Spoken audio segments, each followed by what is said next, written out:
Good morning, gorgeous, and welcome to What's New Wednesday with Kimberbell. My name is Cassie Smith. I'm filling in for Kim Christofferson. I'll tell you in just a second about where she is. And I am so excited to be spending Wednesday with you. I normally see you on Mondays, so it's really fun to be here on a different day of the week. Today is June 4th, 2025, and let's see who we've got on stream today. We've got Debbie here from Michigan. Fiona's here from Northern California. Kelly, my favorite. You're here from Louisiana, y'all. Sharon's here from Delaware. Susie's here from Arlington, Virginia. Lisa's here from a gray day in Colorado. Perfect for snowing. You're absolutely, or not snowing, perfect for sewing. I hope you have lots of sewing, not so much on the snowing. Oh my gosh. Can tell I haven't totally woken up yet. I need to get some coffee. All right. Lori is here from Virginia. Mindy's here from Arizona. Dawn is here from Wisconsin. Let's see. We've got Carol's here from Eastern Oregon. Somebody else named Cassie who's here in sunny Post Rain, Iowa. Hi, Cassie. Good to see ya. We have Gail who's here from Cottonwood Heights, Utah. That's kind of our neck of the woods up here. We've got Melissa here from Montana. Linda's here from Wyoming. We have Katie here from Houston. Heidi here from Snohomish. These comments are coming in faster than I can say them. So everybody, I just want to officially say welcome to What's New Wednesday. And we hope you have a great week. So as you may have noticed, I'm Cassie. I am not Kim. And you see me on Mondays. I'm filling in for Kim today. And I actually have some very exciting Kimberbell news about where Kim is today. And I don't think she's told you this. So I don't know. I'm a little nervous to break the news because this is a big deal. Okay. Kim and Ryan actually just welcomed their first grandbaby into their family this week. Their oldest daughter, Emily, and her husband, they had a darling baby boy. So Kim is off from work this week. She is soaking up the grandma life, loving all those newborn snuggles, and she's taking care of her daughter. So mama's doing good, baby's doing good, and he's cute. He is a very cute little squish. So we just wish them the best of luck. And also, I gotta tell you this just because it's darling. Kim is so excited to be a grandma. I mean, she'd be the best grandma, right? This kid is so lucky. But you know who's more excited than Kim? Ryan. He has been talking ever since they found out about like what his grandpa name would be and what he wants this kid to call him. And they sent us the most darling picture of this new little baby with his finger just wrapped, or with his hand wrapped around Ryan's finger. So they are understandably not with us today because they are just loving on that new baby. So anyway, if you feel like it, please wish them congratulations and the best of luck. And yeah, we're so excited for them. I mean, I know it's not like our baby is Kimberbell, but I kind of feel like he's our baby, right? This kid is coming to the world with so much love. So anyway, thank you for the well wishes. I'm sure Kim and Ryan and their daughter and her daughter's cute little family appreciate that so much. So thank you so much. Okay, so that is kind of like the big Kimberbell news of the day. The other news that we have going on is something that's coming up on Saturday. So for those of you who've been with us before on Kimberbell Day, it's coming again for 2025. And for those of you who have not been with us for Kimberbell Day yet, oh my gosh, you're going to love it. Registration for that is going to open on Saturday, July 7th, I believe. Now that I'm saying that out loud, I might be off on the numbers, but it is this Saturday. And you'll be able to register at our website, just kimberbell.com/kday, but you'll be able to get to it from the homepage too. And then I believe we're also sending out an email. So let's talk for a second about what is Kimberbell Day. Okay, so Kimberbell Day is a really awesome, okay, we call it the machine embroidery party of the year because that's what it is. Okay, it is a half-day celebration where we talk about all things Kimberbell, all things creativity, all things machine embroidery, and it's about 4 hours long. We start at 9 a.m. Mountain Time and we end at 1 p.m. Mountain Time. You can adjust that however, depending whatever time zone you're in. And during that time, we do demos. We show you how to make projects. And okay, let me show you a sneak peek of what these projects are going to be. Okay. This is this right here, this little creativity blooms. That's actually our free design this year. It is brought to you by our friends over at Janome. And I don't know if I'm going to spoil the fun yet. You know, I'm going to. They have given us a Continental M17 sewing and embroidery machine to give away. We actually have 5 machines that we'll be giving away on Kimberbell Day for the CM17 with Janome. We've got some fun things from FOF or SVP. We've got fun things from Brother coming, Baby Lock, Bernina. So if you're thinking about upgrading your machine, this is a good thing to be a part of. We also have awesome giveaways from our friends over at Maywedge Studio. They're giving us a ton of fabric. We have thread kits from our friends at Glide, and y'all, that's just the giveaways part. Okay, so demos, giveaways, we have little games we can play, and then this is the part that is, I don't know, it's my favorite part. And I've heard from a bunch of you that it's one of your favorite parts too, but it's where we unveil the upcoming projects for Kimberbell. So we're going to be talking about like the brand new enchanted winter quilt. That one, since you guys have kind of heard about that one, I feel like I can say that that's one of the things we'll be talking about. But there are other surprises in the works. So sign up, because if you want to see what's coming as far as like, I don't know, maybe the events for 2026, right? Who's excited for events coming up next year? As well as like, you know, maybe there might be some bench pillows coming your way, maybe some smaller projects, maybe some punch needle. Right. You're picking up what I'm putting down. There are a lot of fun things that we're going to be announcing on Kimberbell Day. So I'm seeing a lot of good questions about about registration. Registration is totally free. Okay, so you'll register at kimberbell.com. But here's the other thing that's super fun. Okay, so as you know, we have hundreds of shops throughout the United States, Canada, UK, EU, all over the world that also help us, and they sell Kimberbell, and we love them.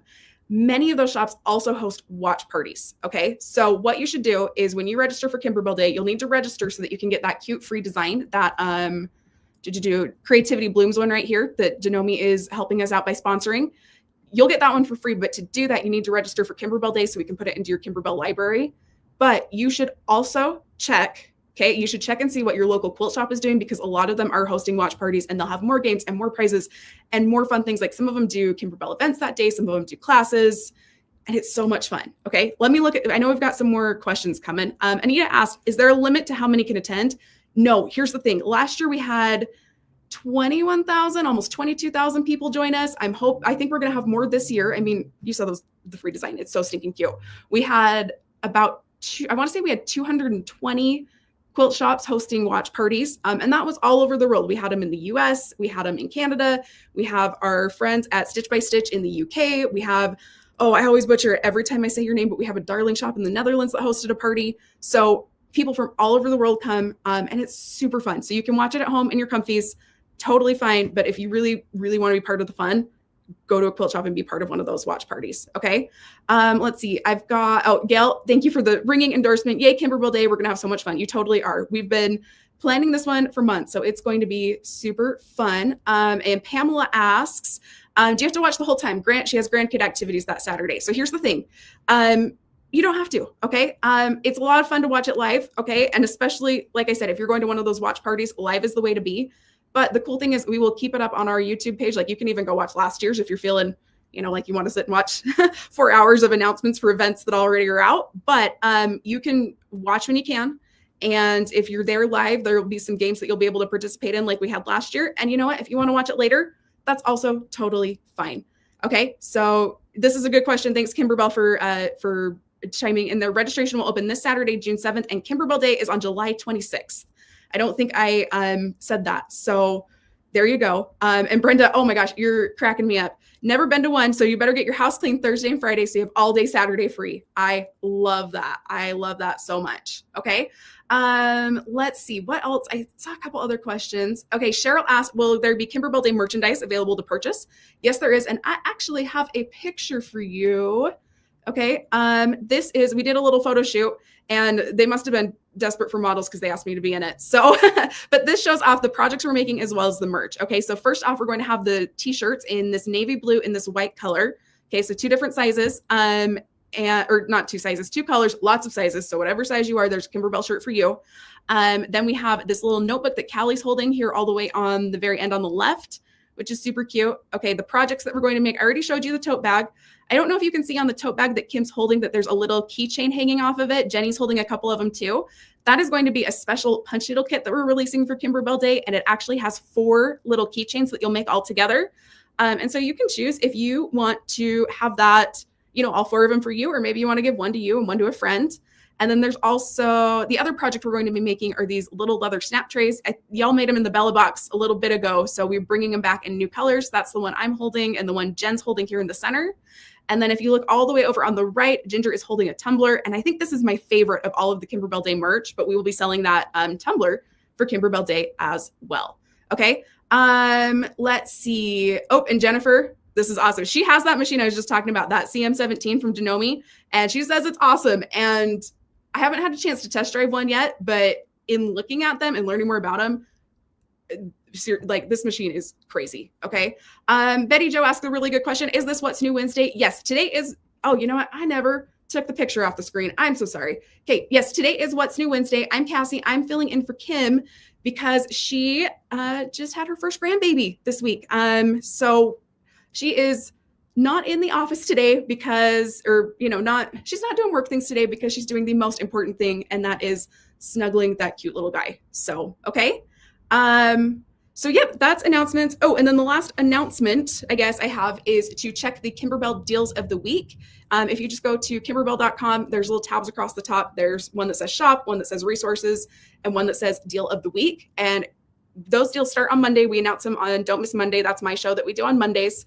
And then those will be up either until they sell out or until Sunday night is when they go down. Okay. So right now we've got 3 deals up. I believe one of them is the Let's Go Fly a Kite bench pillow, and it is super cute. It's the digital download for it for only $6, which is a crazy good deal. The next one is a pack of felt. It's got 11 colors in it. I want to say, I should have looked at this before I got on, but it's super discounted as well. I want to say it's half off, and you get 11 colors. They're super cute. And then the last one are some navy blue tote bags that we gave out at the trade show. We ordered a few more so that you guys would have a chance to buy them if you were interested in having them, just because they're darling. So that is the news part of Kimberbell News. So thank you for joining in. And yeah, let me know if you've got any questions about Kimberbell Day or anything, anything going on here. And somebody's saying that YouTube's having a bit of issues with the sound. If you're not getting the sound coming through, I'd recommend refreshing your browser. So that's one option. And if for some reason that's not working for you, try hopping on Facebook, because we stream this on Facebook and on YouTube. And if one's not working for you, usually the other one will come through. Okay. All right, everybody. Thank you so much. Now let's do, okay. Oh, this is one of my favorite parts. Whenever I get to fill in and do What's New Wednesday, I love doing Show and Tell, which is where we show off the awesome projects y'all have been making in the in machine embroidery and punch needle with Kimberbell Facebook group. So let me play the little intro video right now.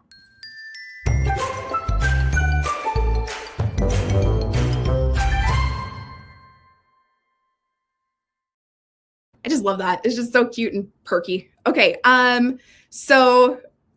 Oh, this is funny. Okay. I'm going to bring this up real quick before we get into the pictures. So my friend Cassie, who we just mentioned, who's in Iowa, she says, no wonder everyone was saying hi to Cassie. Didn't know why it would be me. You know what, Cassie? I think they're saying hi to you too. It's the best name. So there you go. Ooh, Kathy's got a question. I think this is about Kimberbell Day. Do we purchase kits for this? So maybe is the question for that. So what I would recommend for Kimberbell Day is to see what your shop is doing, okay? Because we have those projects that we'll be making. We've got the tote bag, we have the keychains with punch needle, we have the little leather snap trays. So we will be selling those on our website. So you'll be able to get them from us. You'll be able to get the downloads there. That being said, I know a lot of our shops are going to be having their own classes with those things, or they might be bundling them and putting together little fabric kits for them, or they might be partnering them with, the Kimberbell Day thread colors, right? So I think if you want to get the most excitement and the most value, check out what your shop's doing and see if you can join in on the fun with them. And I'd also recommend getting, not necessarily RSVP, but let your shop owners know early that you're planning on attending with them so that they can plan ahead on how many kits they need to make and how many things they need to purchase so that they have enough for everybody there, right? Because it's always hard. We've all done it, right? You plan for dinner and you think, okay, there's going to be this many people here. I need to make sure I have this many rolls, this many places to sit. And then you either have everyone brings a friend and then you have way more people than you planned for. That's one issue. Or the other end of the spectrum, you plan and this one's even worse, where you plan, this beautiful get together for everybody, and then not everybody shows up. So let your shop owners know early if you're planning on being there. Okay. So because it's easier to plan ahead. It's easier for them to make sure that they have enough of everything and enough space for everybody. Okay. That being said, if you don't have a shop in your area who's celebrating Kimberbell Day, first of all, if you do have a shop that is there but not celebrating Kimberbell Day, convert them. Okay.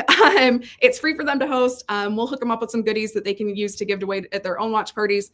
Tell your people to call our people and we'll get them hooked up for Kimberbell Day.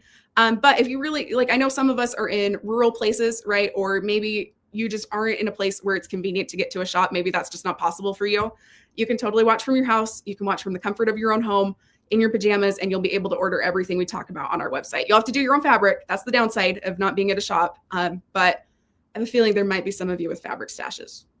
I just have an inkling of a hint that some of you have the same problem I do, and we buy too much fabric. Okay. All right. Anyway, that was a little bit of a rant. But let me show you what we have going on for Sew and Tell. I got way off track on that one. I'm sorry.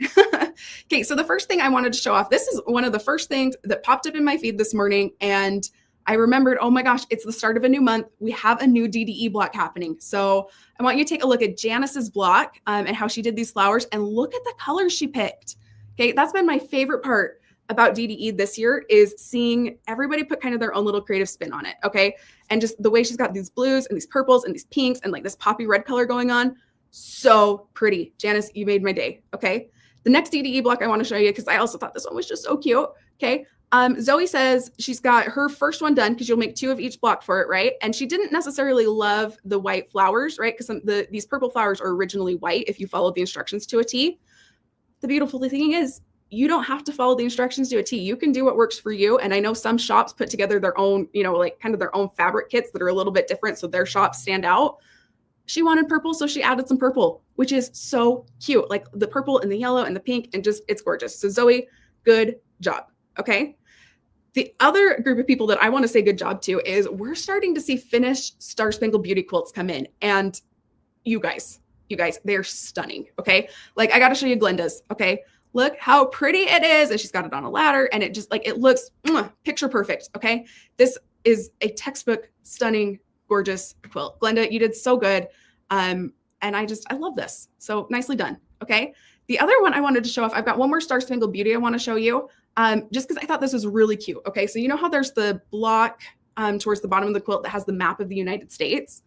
Okay, this is one that Deborah did, and Deborah has been putting together her Star Spangled Beauty quilt, and she decided to add extra flowers on that map to show where her family lives across the United States. Okay, so let me show you up close what that looks like. Okay, isn't that sweet?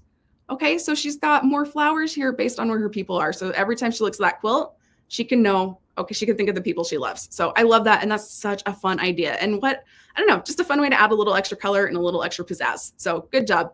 I love it. Okay, the next one I wanted to show off, I've got a couple of things to show off, just because I love seeing everyone's creativity and how you put your own spin on things.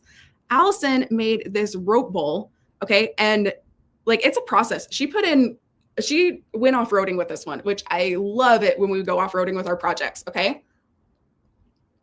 So first thing she did is she hand dyed her project rope, okay? Because our rope comes in like, I don't know, like the standard neutral color that rope comes in. She decided, you know what, I want a little more color. So sure enough, she went ahead and she dyed it. And she actually has instructions here if anyone else wants to tie dyeing their rope.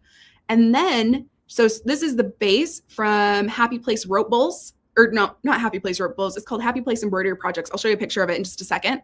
So she used that base to make her rope bowl, but then this flower design is actually one of the bonus designs from the most recent Bella box, the So Timeless Bella box. So you can totally mix and match and go, okay, I'm going to use this part of this project, this part of this project, and come together with something that's completely and totally uniquely yours. Okay. So those are some of the projects I've been absolutely loving. The other thing I wanted to talk about when we talk about the Facebook groups is, not only are they fun to show off your projects, it's fun to get ideas from how other people are making their things. It's fun to get advice from, hey, I've been doing the scallop border on Star Spangled Beauty. I'm tried this and it works really well, right? I live for those kind of posts. But the other thing that's really fun about the Facebook group is you have 30,000 of your best friends cheering you on. So if you have any questions about anything Kimberbell, you can ask it there and they will help you out, which is great. So these are a couple of the questions that I've been seeing this week. And I figured, let's take a second and talk about them, because if one person has the question, then probably other people have the same question. Okay. So this first one is from Wendy, and Wendy wants to get one of the rope bowl patterns, but she's not sure which one to get. And she needs to have it, not just have the design on it, but also how to make the rope bowl. Okay. So Wendy, or anybody else who's asking the same question as Wendy, I've got kind of 4 options for you to start with. Okay. So when you're thinking about your rope bowls, I want you to decide, do you want one that's going to be round like Allison's here, or do you want one that's going to be more oval? Because we have 2 different collections of rope bowl projects. Okay. The first one is this Oh Happy Place embroidery projects kit or projects. And this one will come on a CD. And in it, you'll get the designs to make these round rope bowls. Okay. And it also gives you instructions for each of these designs. You can make them in the 2 sizes, but it also shows you how to turn them into other projects. So you can turn them into little coasters, you can use those same appliques on anything you want. So the CD itself will have the instructions for how to make you a rope bowl. Okay. And it'll have, like what you need to do to make that base in the hoop, as well as what you need to like actually make the rope bowl. And I'm telling you, you're going to fall in love because making rope bowls the Kimberbell way is so stinking fun. Okay.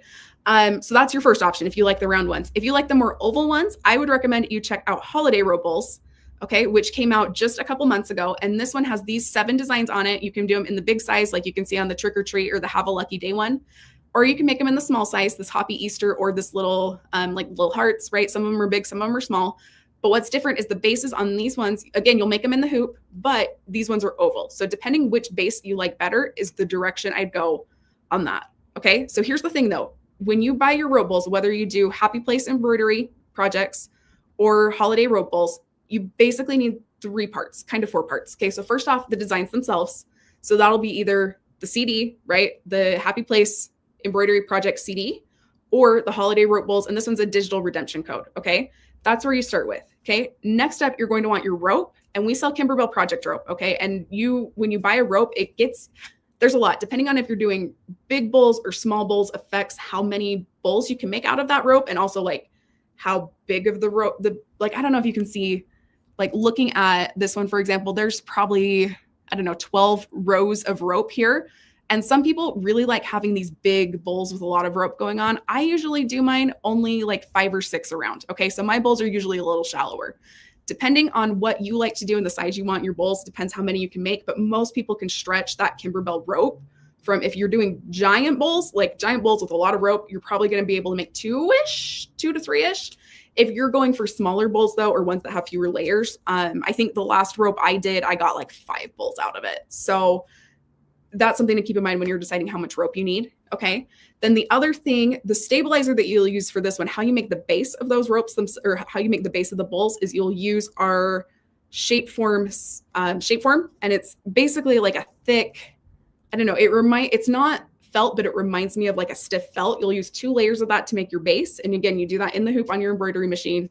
And then the last thing, both of these rope bowl projects have embellishment kits. Okay. So you'll be able to get a separate embellishment kit. And like for this one, it comes with this brown leather and all like the beads and the tassels and whatnot, and these little flower buttons to finish your bowls. Or if you do the embellishment kit for the oval rope bowls, the holiday rope bowls, it's got this gray leather and this red leather, little tassels, little beads. And this one has custom buttons for each one. And I'm kind of bummed because these pictures don't show it super well. I should have grabbed a different picture, but they are so stinking cute. And I don't know what it is, but I want to eat them. Every time I'm holding those little buttons or making something with them, I just want to pop them in my mouth and eat them. Okay. So that's my 2 recommendations for rope bowls. That being said, we also have project kits. So if you're thinking, okay, I'm a little overwhelmed because I've got to get the design, I've got to get the rope, I've got to get the shape form, I've got to get my embellishment kit, right? Like that's a lot of pieces. If you haven't made one before, I would recommend in that case that you look for our project kits, because we have 2 project kits for rope bowls.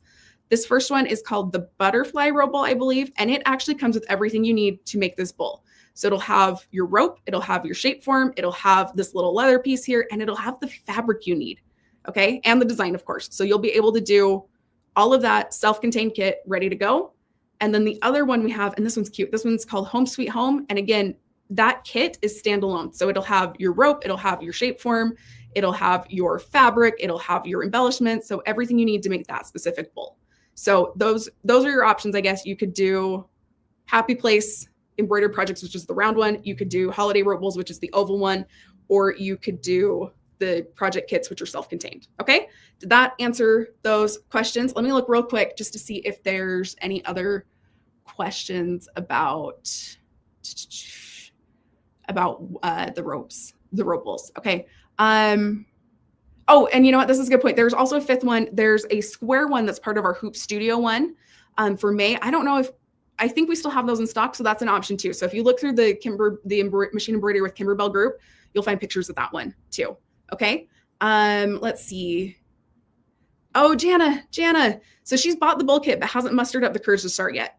I believe in you. You can do it. Make your rope bowl this week. They are Okay, I was intimidated too, right? The first one I made, I wasn't even supposed to be the one making it because we have samples that we send out to shops so they can borrow it and have it displayed in their shop. And when we launched the rope bowls, we had, however many bowls we had planned, and I had more shops asking for it than I had bowls. So I was like, oh crap, we need somebody to, hurry and make a sample for this. And our sample makers, bless their hearts, they had so much going on that they didn't have time, but they're like, you know what? You can probably do it. And I was like, okay, we'll try. But you know what? I totally was able to. It took me a second to get started. My first one, there's a couple things that I learned how to do differently on the next ones. But yeah, once you make one, you'll be like, oh, that was a breeze. So highly, highly recommend it. Okay. Cindy, same deal, a little bit intimidated. You don't need to be. Okay. So what's really fun, I wish I had one with me because it's cool. But one of the things that's nice about the way ours are designed is, so you'll make your base in the hoop, right? You'll make that on your embroidery machine. Okay. And then there's like a little like flap thing that you can stick the rope end into. And then that keeps it flush with the bottom, and you'll just sew it around. Like if you can sew a straight line, you can sew a rope bowl. Okay. They're super fun and super easy. Okay. You guys can do it. I believe in you.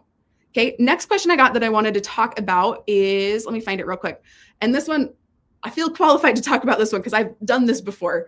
Okay. Erin asked, are there any good instructions for how to make a wall hanging for some of the designs? What she means is how to attach the hanging sleeve or maybe do corner pieces, because she hasn't done anything like that, but she sees this photo from June's Perfectly Pieced design and likes how we use the table runner to turn it into a wall hanging. Okay. Let me show you how to do this because your mind is going to be blown at how stinking easy it is. Okay. Somewhere around here. Oh, this is going to be fun because I don't know where my pieces are. Give me just 1 second. Entertain yourselves. Okay, so what I have here, oh, I don't know where they went. Okay, so what I have here is one of our older Perfectly Pieced projects, and I just kind of grabbed one at random. This one is, does this say which one it is? I want to say this is the files from April 2024, maybe. It's the one that's got the little cat design. That doesn't matter. What matters is one of the projects you can make with any Hoop Studio project is a pillow cover, okay? And if you wanted to turn this same pillow cover here into a wall hanging, here's the trick. Here's all you do, okay, is you're going to take, and I thought I had them. I don't know where I put them. Maybe we'll find them later, but all you'll do is you'll go to the back side of your binding, right? And you just put 2 little safety pins here. I like to do a safety pin for every like 6 inches of quilt. Okay, so if you're doing a big Bertha quilt, you're going to need more safety pins. If you're just doing a little guy, 2, maybe 3 will be perfect. But you just clip your little safety pins here to the binding, and then you can hang from the safety pins, like they'll be hidden because they'll be on the back side, but you can use that to hang it onto a command strip or onto a nail or something, and then it just hangs on your wall, and it's not permanent damage to your quilt, right? Because sometimes when you're thinking about like, oh, I have to make loops or I have to do, panels or whatever, like if you screw the math up on that, you're going to have a messy quilt on the back. If you do the safety pins, it just pins, and then you can take them in and out. You can adjust them based on where your hooks are on your wall, and you're good to go. Okay. So that's the answer to that question. And then do you have time for one more question? Hopefully, because this is one, somebody asked this and I thought, that is a great question. Let's talk about it. Okay. So Janet asked, anyone besides her basically what it comes down to is Janet is not feeling the loose ribbons on the Star Spangled Beauty quilt. Okay. There's a block, and let me get my sample quilt here.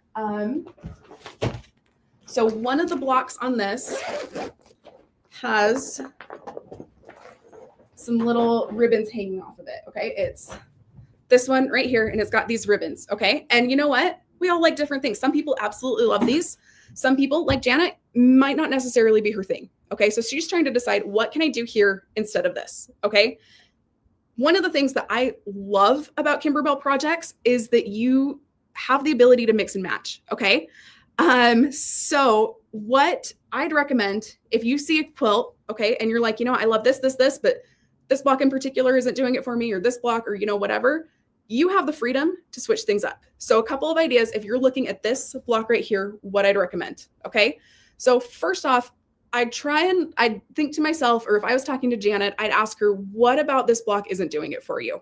Okay. And maybe it's just that maybe she just doesn't like how many ribbons there are, or doesn't like that they hang. Okay. Again, some people love them. Some people don't, right? Like, we are all different people. We all have different opinions, and life is too short to make a quilt you don't love. So if there's something you don't love, you can totally switch it up. Okay. So if it was just that like this is a little more chaos than she wants, what I'd recommend is you actually already have these blocks here. These ones, you've got two of them here where they're kind of these lacy blocks. All they are is, and okay, this is going to take a little bit of sewing because you won't have the files for machine embroidery. But what the files for this pattern do is they tell you to they have you do your guidelines, and then you put down the lace ribbon and then you stitch over it, right? And it's all in the hoop. It's got the files for that. Okay. You won't necessarily have the files to do that, but what you could do if you wanted this same look, but not necessarily with the ribbons hanging down all over the place, you could pick some of your favorite ribbons, measure out like, okay, I want one every inch or so they're stripy, or every half inch, or whatever makes you happy. It's your quilt. You could do the same thing here and figure out where you want them, sew your own tack down lines, like just straight stitch on your machine, and then put down your ribbons, sew them down. And then like I was thinking, even if you just did like, I probably wouldn't do the linen color fabric if I was doing that, just because there's so many fun fabrics in this quilt.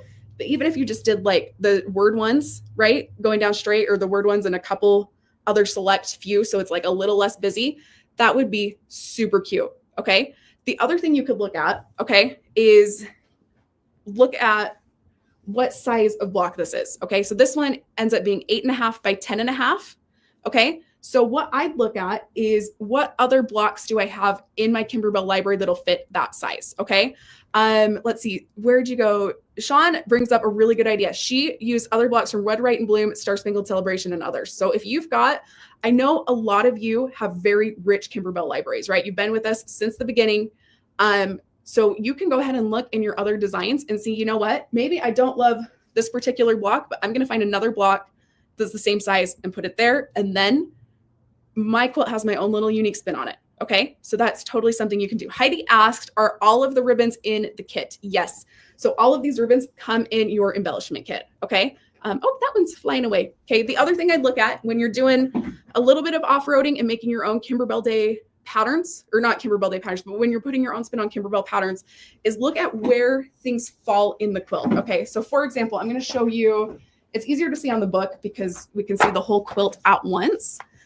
But like one thing to keep in mind, if, for example, if this ribbon block is the one that you're not necessarily loving, that is right in the center of your quilt. Okay. If it was one that was like hidden, like let's say for some reason, I'm not crazy about these stars. Something I could do here is just pick a really cute background quilting design that kind of contrasts with my fabric and put it there and have it be kind of, I mean, it just show off the background quilting, right? Like that's an easy path of least resistance way to do it. Okay. But with this one being right in the center, what I'd look at is, okay, for those of you who've put together a Kimberbell quilt before, this will probably make sense. For those of you who haven't quite done the whole quilt yet, or haven't made your own big quilt yet, the way our quilts come together, let me find a picture of it, is you'll make them kind of in sections. Okay, so you'll make like this section and stitch it together. Then you'll make this section and stitch it together, and this section and stitch it together. And then you'll take all of your sections and stitch them together, you know, right, kind of like Legos. Okay, and that's how they go together. So because this one, I guess what I'm trying to say is they're modular, okay? And that you can, the sizes work together, okay? So I'd be looking at this block that's 8.5 wide by 10.5 tall and look for another section on my quilt that is also 8.5 by 10.5, okay? So I'd do, like, for example, let's do this Let Freedom Ring and these two blocks underneath it, okay? That's the same size. So if I was trying to take out something that was kind of like a focal point of this quilt, I'd make sure I'm swapping it with something. So then I'd have this Let Freedom Ring be in the middle and be in the center because I love this. And then whatever I'm filling in here, then it's less focal. So I could do something with background quilting. That is totally something I could put here and it would be a little less of, I don't know, because if you just have like a blankish block here in the center, you're going to see that and that's going to be really noticeable. It's going to be less noticeable down here. Okay. The other thing you can look at is, like Sean said, look at what's in your Kimberbell library. You can look at the other places where you've got kind of like 8.5 by 10.5 on your quilt. So you've got one here and you've got one here. I believe these two both do it. And maybe you go, okay, I've got a design I like here, you know, and I've got 2 extra blocks here, right? So you can kind of mix and match with all of your pieces and it'll be really, I don't know, it'll come together and it'll be your own thing. Okay. So what I'm saying is don't be afraid.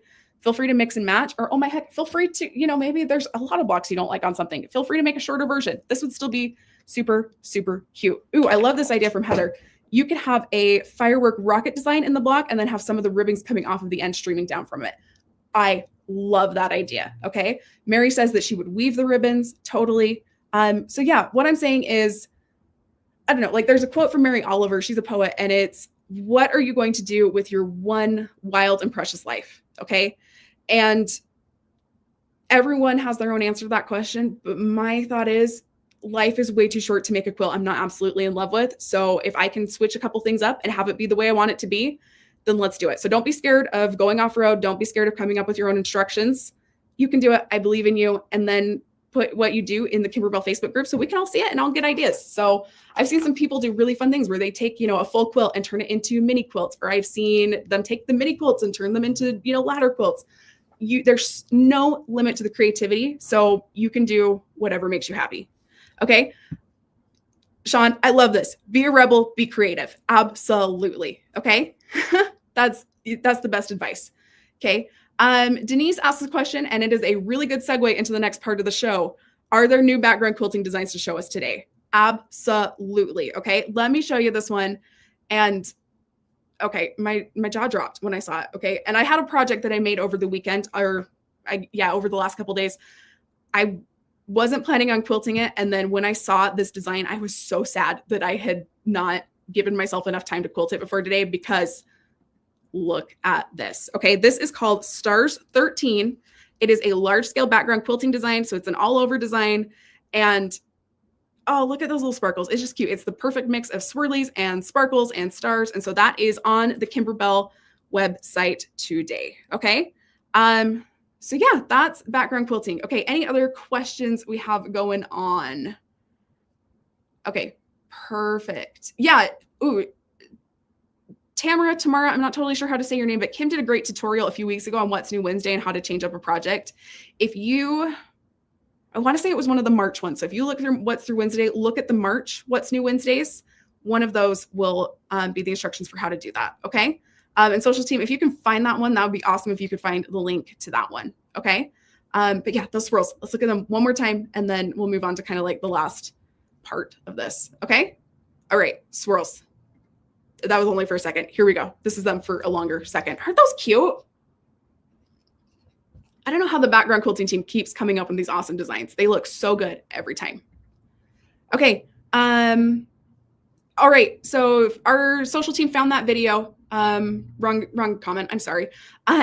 You can find Kim's tutorial on how to change up designs. There's a link to it in the comments on wherever you're watching this. Okay. So it's a What's New Wednesday. It's in the last couple of weeks. But yeah, Kim gives all the instructions for how to do that and how to do the math on it. So super easy, something you can totally do.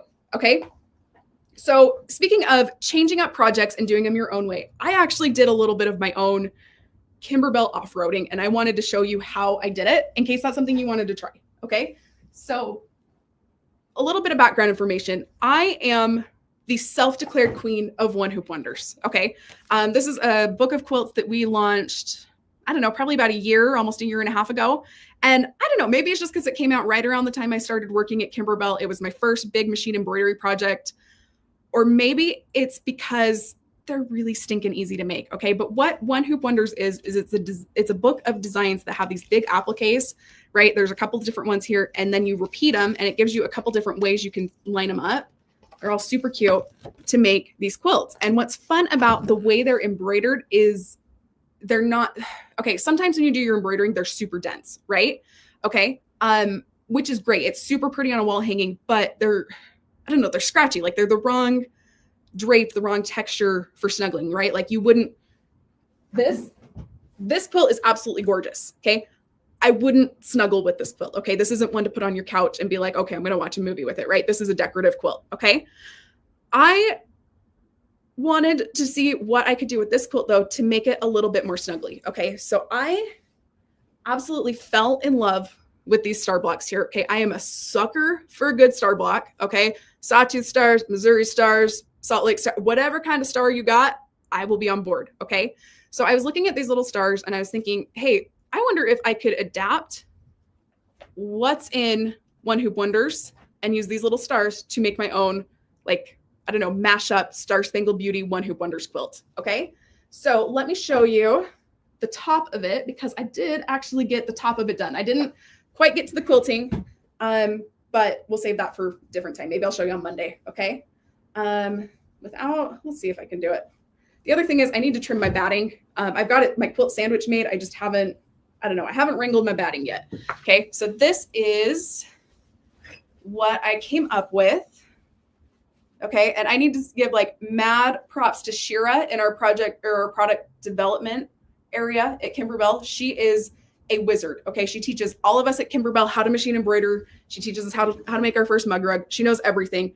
And she helped me with some of the math and figuring out how to, how to figure out how to take those little blocks and turn them into these guys. Okay. So I actually have some video. I'll show you real quick kind of what I did to get to this part. And I need to say a big thank you to Caitlin and Stacy. I think Stacy in particular, because I got here and I was like, you know what? I'm not doing I had my videos ready to go. And then I realized I'd saved them wrong. So they weren't going to show correctly to you guys. So Stacy hurried and did some sort of ninja magic. And now we can see our videos. Okay. So the first thing when you are kind of going off-roading with your Kimberbell quilt, I like to sketch out what I'm trying to accomplish. Okay. And on this one, because I knew I wanted like very, kind of even, I wanted my stars to be evenly spaced. Basically there's a quilt in here that has these little arrows. I wanted to basically make this, but with the stars. So what I did is I just kind of went in Photoshop and I played around with what I wanted my design to look like. Okay. So this is Photoshop. This is me, moving stuff around. You could do the same thing on paper. When I'm doing like more piecing, quilting and trying to figure out what I'm doing, I'll use graph paper. But when I have a computer and when I'm trying to move like pre-existing illustrations around, then I'll use Photoshop. Okay. So I figured out what I wanted. What I'd recommend is if you wanted to make something like One Hoop Wonders, reference your One Hoop Wonders book. Okay. You don't need to follow its instructions exactly, but there's some really good tips for laying out your quilt and like how to approach some of the machine embroidery parts so that it works for you, I guess, and some good ways to do layouts. If you've got this, I'd recommend that you look at it. But if you don't have it, you're making a quilt, you're making a repeating pattern and you're going to make a bunch of the same blocks. Okay. This is just, I guess this would be like supplemental help. Okay. So if you've got it, use it. Okay. Next up, the best part of any quilt, I had to pick my fabric. Okay. I just so in love with the Star Spangled Beauty fabric. So I bought a fat quarter bundle and I've been trying to decide what to do with it. And then I was like, you know what, this is the project. So I laid them all out.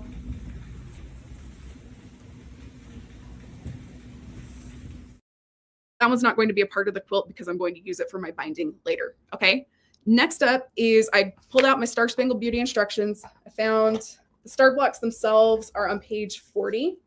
Okay. And this is where kind of like there's a little bit of trial and error. Okay. So what I did is I first looked at, so when you look at the original Star Spangled Beauty quilt, okay, these stars are really close together, which is super cute. And that's totally one way you could do it. I wanted mine to have more spacing around them. So I was thinking through my options and either I could do them exactly as written. And then I just have to have kind of some wide sashing between all of them. So that's one way to approach it. I decided I didn't want to do that. Instead, I wanted to make my blocks themselves bigger. So the applique itself would have more breathing room. Okay. So I was keeping my file the same. It's just the background block that it was on, like the background piece of fabric needed to be bigger. So again, thanks to Shira, what I decided is like height wise, I'd do 12 inches because I wanted my finished block to be 10.5 inches. Once I trimmed it down, 12 inches gave me a little bit of wiggle room in case my centering wasn't exact. And most of my centering wasn't exact. That's not really my strong point. I mean, it's something I can do, but I didn't. So there's that. And then width wise, I had a bunch of scraps of, it's the solid coconut cream fabric that were like 8-ish inches wide. I had worked on another quilt. And then I realized after I'd cut all the my like long strips to cut into blocks that I'd done them wrong. So I had a bunch of like 8 to 9 inch strips. So I was like, I'm just going to do that for the width. And then I don't have to worry about like cutting a second time because it's just going to get trimmed down anyway. Okay. So after I did that, I looked at my instructions and in thinking through like how I wanted it to be, I skipped steps 1 and 2 because all you're doing on step 1 and 2 is your tack down lines. Okay. And your placement lines. Okay. So I was like, I'm not going to worry about the placement lines because the fabric I'm using is bigger than this. Okay. So I'm just going to cover my whole hoop basically with fabric and let it happen. I'm not going to worry about that step 1. And then what I really didn't want was this extra line around where the star would go. because that wasn't the vibe I was going for with my quilt. Okay. So that's Xing it out. I don't know why I needed to show you that. Okay. But then what I did is once I had my hooped, and I just used light mesh cutaway stabilizer. You could use ultralight. It really doesn't matter. Just pick one that you've got a lot of. Okay. I hooped my hoop. Okay. And then I just put my I just realized I get muted when the video plays, so I apologize that I've been talking while it's been going. But anyways, what I did is I just put my fabric straight on the hoop, okay? And I just kind of laid it down, let the magic of static electricity hold things in place. And when we get to the next step, I just started stitching slow, okay? One question that somebody asked me while I was making this, because I started making this at work, is, are you going to use fusible backing on it?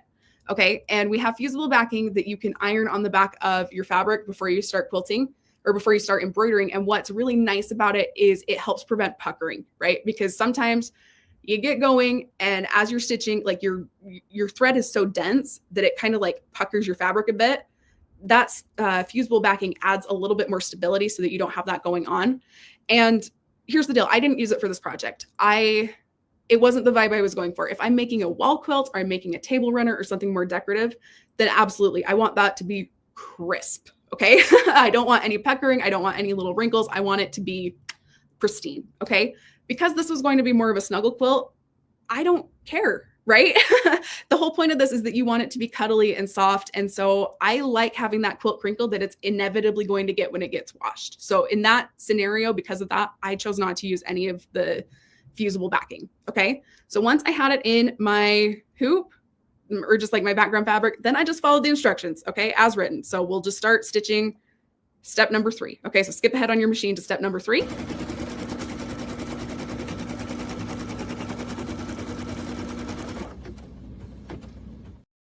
Okay, one thing I did notice though, after I'd made a couple of them, is I had my fabric too far over.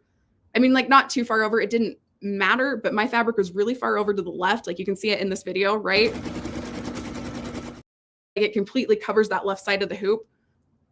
You waste a lot of fabric that way. So moving forward, after I made the first couple, I started moving that in a little bit. So it was just kind of like by the edge of the hoop, and then I was wasting less fabric when I was trimming. Okay. So that's something to keep in mind.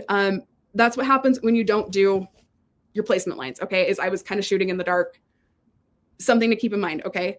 Now, some of you notice that when I embroider, I don't use tape because there's a scripture. It goes something like, choose you this day whom you will serve. But as for me and my house, we follow none of the instructions. And so we have to do things a second time. Okay. That's how I live my life. So you'll notice I didn't use tape. And what happens when we don't use tape when we should?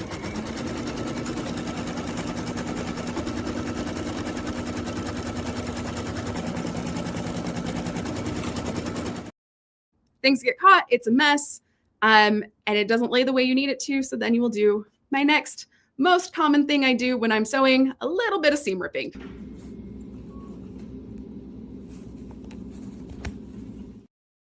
Okay, and ignore how awkward that was. Seam ripping is really hard to do one-handed. I was trying to like film and rip, but don't fear the ripper. It's what happens. So after we did that, then I had to be a big girl and start using tape again. But you'll follow the instructions and you'll just follow them exactly. Once you skip steps 1 and 2 and put your bigger piece of fabric, you'll just keep going and finish.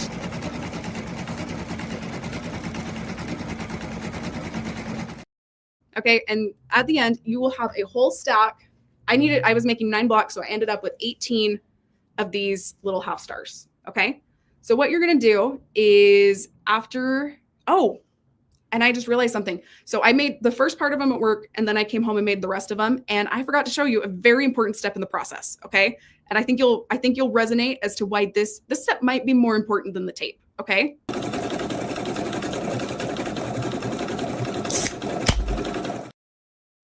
The caffeine. That's the part that we need to get our projects done. And I will be honest with you, I don't recommend cracking it open right in front of your machine because I had a little panic as soon as I did that it was going to splash and hit my fabric and I'd have to redo my squares. So something to keep in mind. Okay. But next up, what you're going to do is once you have all your stack of squares, you're going to cut along this side here. Okay, you're going to cut this straight. Don't mess with the top and the sides yet, but just cut along this line. And what's nice is you can actually slide your ruler, like it butts right up against that, and there's a little bit of a ledge, so you can just make it perfectly straight like that. Let me show you.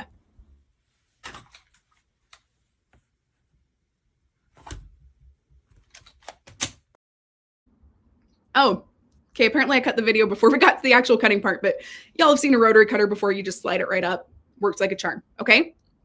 So next thing I did after I did that, and for some reason I did pictures on these instead of video, but what you're going to do is you're going to have all of these star halves, okay? You're going to match up the two halves that go together and just line them up like this, okay? So line them up the way they need to be so that everybody has a little friend and everyone makes a full star.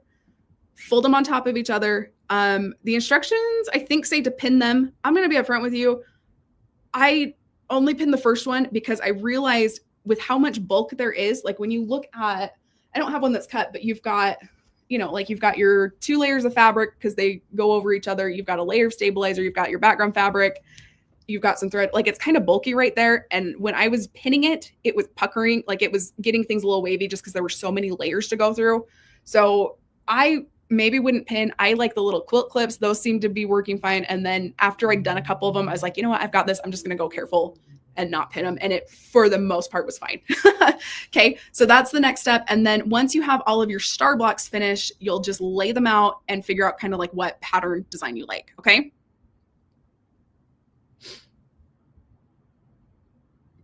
Okay. And at that point it was getting close to bedtime. I was about ready to be done. So I kind of stopped filming, but once you have your design, your fabric, like your stars laid out, I just sewed them up into a little like 9 square.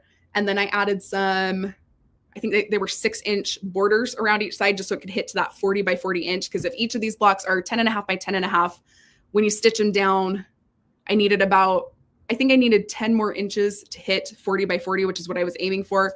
I like to have a little bit of extra just because I'm not always the best at squaring up my quilts. But then, yeah, totally. You'll just put your 9 squares together, put your borders on, and then, woo, we've got a quilt top going. Okay. So that's what it looks like. My next step was I made a quilt sandwich, and then I'm going to be brave and I'm going to clear blue tile it using that new star background quilting design. So that's one way that I went off-roading with my Kimberbell projects. I totally believe in you if that's something you want to do. And I want to see what you make. Okay. So let's see if we've got any more questions or anything going on. Thanks for all the kind words, everybody. You are so sweet, and so fun. And just, I love this group. I love this community. Ooh, okay. This goes back to that background quilting design. This is from a minute ago, but this is our new background quilting design for this week. Okay. Deb, where'd you go? Where'd my comments go? I'm always amazed when I watch Kim. She's so fast at going back and forth between the pictures and the comments, and she doesn't get lost. I get lost every time, every single time. But where'd it go? There was a comment I really wanted to show you. Oh man. Okay, here it is. It's from Debbie. Okay. The background quilting design would be so cute with gemstones around the stars. Okay. So we just saw that background quilting. Okay. Oh my gosh. Like just think about putting some little rhinestones like in the center of these little stars. Okay. That's super cute. I love that idea. Love, love, love that idea. Okay. Let's see. Are there any other questions that we have that? Tamara asked, what size is the big block? So when you make the block as written by the instructions, it's going to end up being, you'll trim it down to 6.5 by 6.5. Okay. I wanted mine to end up being 10.5 by 10.5. So what I did is, so you're going to need your 2 halves, right? Because you make the 2 halves of the star. I did my background fabrics 12 inches long. And then they were just width of fabric based on the scraps that I had, which were about, 8 to 9-ish, give or take. That being said, if you were to measure it out, I'd say you wanted it to be, if you wanted to be exact, I think 7 inches would be fine. Just make sure that you've got enough tail here so that when you go do your orange pop rulers trimming up, that you've got enough going on there that you'll be fine. Does that make sense?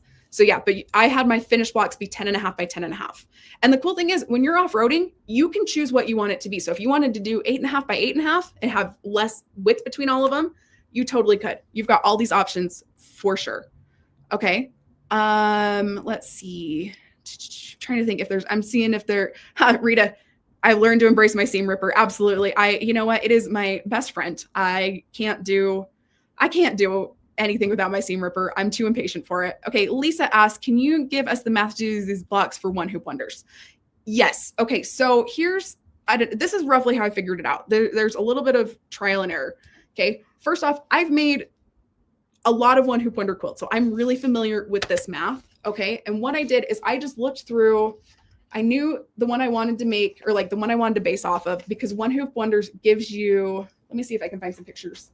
It gives you a lot of different layouts, or like a lot of different templates for how you can lay out your quilts. And it has the measurements to do each of these. Okay. My favorite one, because A, I think it looks good, and B, sometimes I'm lazy. I don't know if you guys have picked that up, but I like doing things the fast way and the efficient way and the like get her done way. Okay. I like getting done a lot of quilts. What I found is this like little 9-patch version here is probably the fastest one to put together, because you just make 9 blocks and then you sew them. Okay. So this is my favorite. This is my go-to when I'm making one hoop wonders for baby quilts. So I used this as my base. Okay. And these blocks, when you're done with them, if you're doing this pattern, are 10.5 by 10.5. So that's how I figured that's where I want my blocks to be. Like, that's what I want their end shape to be. Okay. Now, looking at the Star Spangled Beauty Fab designs, that, let's see, let me bring up its instructions. It says that the finished star blocks, when you cut them, they're going to be 6.5 by 6.5. Okay. So I was like, I need to add minimum 2 inches on each one. Okay. And something I know about myself, or like 2 inches around the sides. Okay.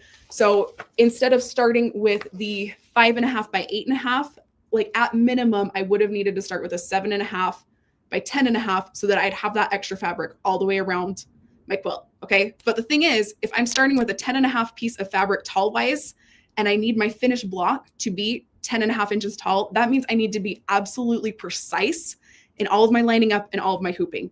And I've done this enough to know that I'm not a person who is absolutely precise in anything. Okay. Not a single part of my life. So instead of doing exact 10.5 by 10.5, I decided to make my blocks 12 inches. So I had plenty of wiggle room in case I wasn't totally lined up on my stabilizer where I needed to be. Okay. Because all I did, like, I didn't tape my background fabric down. I just kind of put it into the hoop and stitch slow and hope for the best. Okay. So something to keep in mind is like how exact you are, how much wiggle room you want to put in. So I knew I needed my background fabrics to be 12 inches tall. Okay. As far as the width goes, my math was, if I was going to be perfect and precise, adding 2 inches, I'd want it to be 7.5 inches wide. Now, technically, you could probably get away with the 5.5 that it recommends, because again, you want your block to be 10.5 by 10.5. If you have 2 5.5 inches, you'll end up with 11 inches. By the time you cut off the 2/4 inches for your inside seams, that would end up at 10.5 by 10.5. Again, though, I'm not a precise person, so I was like, I need it to be at least 7 inches.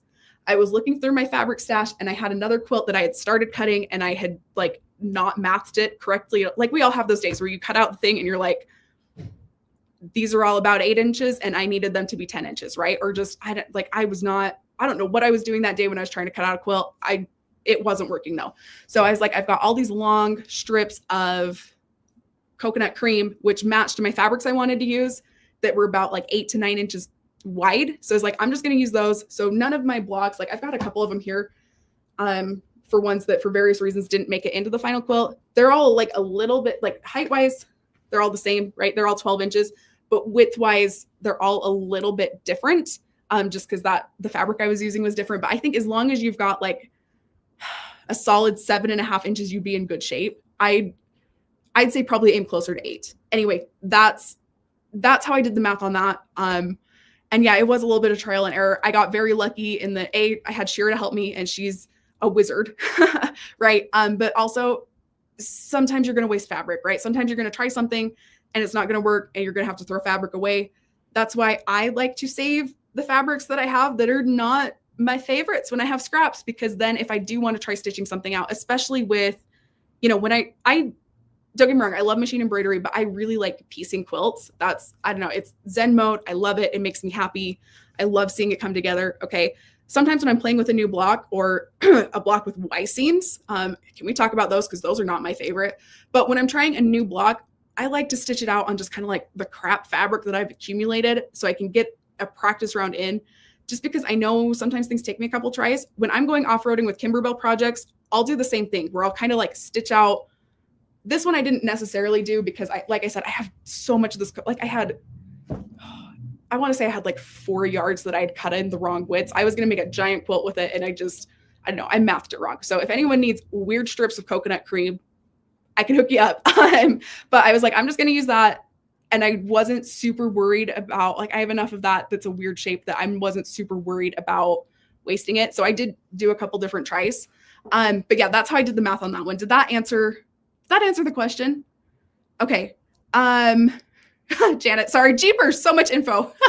Yeah, I'm sorry, I overtalk. But I don't know, it's fun. And there's something like the best way to learn, I don't know, I'm a firm believer that the best way to learn how to do something is to screw it up a little bit.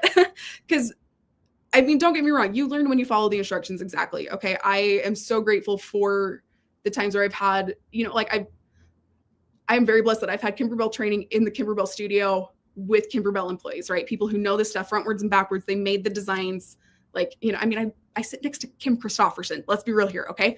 I'm very blessed that I have that resource in my life. And I love being able to follow the instructions and learn things that way. But honestly, truly, the most valuable machine embroidery lessons I've learned are the ones where I've either not read the instructions and then realized, oh, okay, that's why they say you should do that, right? Like, I definitely have some materials that you guys saw. I don't use a lot of tape, but there are some materials that I've had to learn the hard way. We use tape every time we touch this, okay? Right? You're going to learn by doing things your way, okay? So I feel like I've taken up enough of your time today. I have had so much fun being with you, and I think it's time to sign off. Before we sign off, though, I do have a giveaway. That's one of the most important parts of What's New Wednesday. I'm not going to let you down. So what I did is I asked 2 people on my team, Callie and Gretchen, to go pick some of their favorite Kimberbell projects so that you could get to know them a little bit and see what they do. I'm going to bring this up because this is funny. Kathy says, I just told my mom that I became a better sewer when I figure out how to fix my boo-boos. Absolutely. Okay. Like, anyone can follow instructions. Okay.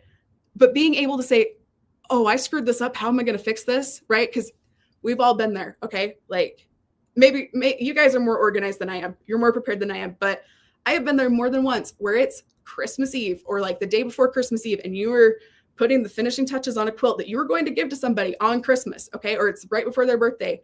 And you've put so much time and so much money and so much of just like your soul into this quilt. Right. And you're doing it. And when you're at the end, this always happens to me with binding. I am scared of binding. I'm working on it. We're getting there. And I'm better. Like, I've definitely made progress over the last couple of years, but you'll be going and you realize, oh crap, I have screwed this up.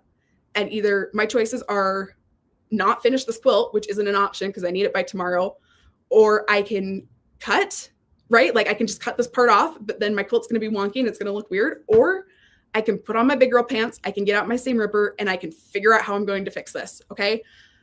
I feel like those have been some of the most valuable sewing lessons I've learned. And what I love is like I said earlier, I'm blessed because I work at Kimberbell. Whenever I run into an issue, whether it's, okay, I want to sew on this, how do I do that, to my machine's making a scary noise, what happens here? I'm very lucky that I have a very awesome community of people I can ask, what do I do here? But even if you haven't found them yet, there is a community of people who are crafty, who are waiting for you. Okay. So maybe they're at your local quilt shop. So many of our shop owners are so passionate about helping people learn how to quilt and helping them perfect their craft. Okay. Our shop owners are awesome. Okay. So if you have a shop in your area, that's totally a resource. See if you have a quilters guild. Okay. There's a lot of areas where there are groups of people who meet up every month or so to quilt together and make projects, and learn new things and share skills. And, sometimes it's a lot of talking and not necessarily a ton of quilting, but there's something about that.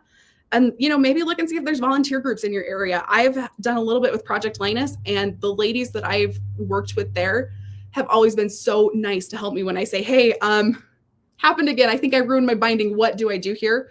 They're willing to step in. So try to find your community. There's good people. I love our craft. I love that there's so many good people in quilting. I also love this sentiment from Patricia. My big girl pants are getting worn out. Fair. Sometimes, sometimes you don't want to put on your big girl pants. That's what sweatpants are for. Put on your sweatpants, have a hot chocolate, and then put on your big girl pants later. That's totally an option. Okay. Let's do a giveaway though. Okay. Got off track. So here's what I have. I'm going to first show you what I have to give away, and then I will ask you what I need from you to be entered for the giveaway. Okay. So first off, so Callie and Gretchen are who I asked, go grab me some of your favorite things. Okay. And they both were like, we love project kits. Okay. They're youngins. Okay. I don't know exactly how old they are, but they're young and they're cute. And every time I talk to them, I feel like, have you guys seen Mean Girls? Right. And Amy Poehler, the mom, she's like, oh, you girls keep me young. I feel like that whenever I talk to them, but they're amazing. They're so full of energy and so awesome. But what they really like is project kits, because you can have a start to finish project. You don't need to worry about finding your supplies. You don't need to stress about like, what stabilizer do I need? Right. Cause that's hard. That's really hard to figure out. So I said, go pick a couple of your favorite things, and that's what we'll give away today. So I have 4 things to give away, courtesy of Callie and Gretchen. Okay. So first off, we have 2 of these bag kits. Okay. The Betsy and the Eleanor, and these are in the hoop bags that you'll make on your embroidery machine. And the kits come with everything you need. Okay. So these are the first 2. Okay. So somebody will win a Betsy, somebody will win an Eleanor. Now they've said that. Yeah, this one's Eleanor. This one's Betsy. Okay. And then the other 2, I have pictures. These are from Hoop Studio, which has also been super fun. And if you're learning and trying to build your confidence, Hoop Studio is the best, because you learn, like, this is one of the marketing points, but you learn a new technique every week. And what that means is you'll be making a new type of project, or you'll be using a new kind of blank, or just something fun and different. And it's fun. So anyway, let me show you a picture of what we've got. We've got 2 different kits. This one is Dakota's car bags. So somebody will be winning this. You get all the supplies for it. You'll get the files delivered to your Kimberbell or your Me Time library. I need to double check which one. And it's perfect for on the go. Okay. And then this one, I believe this one's not the Ellie bag, but this is another one of our bags that we've absolutely loved with Me Time. And it's so fun because it's got this little pocket here in the front. I can't remember what this one's called, but this will be our other giveaway. So 4 giveaways. We've got the 2 Me Time kits and the 2 bag kits. Now here's what I want to know for you to be entered to win. Okay. And I'm using my platform for selfishness. Okay. I have been doing a lot of crafting. I've been doing a lot of sewing, and I think I have watched everything on Hulu. Like, okay, this is how I know it's bad.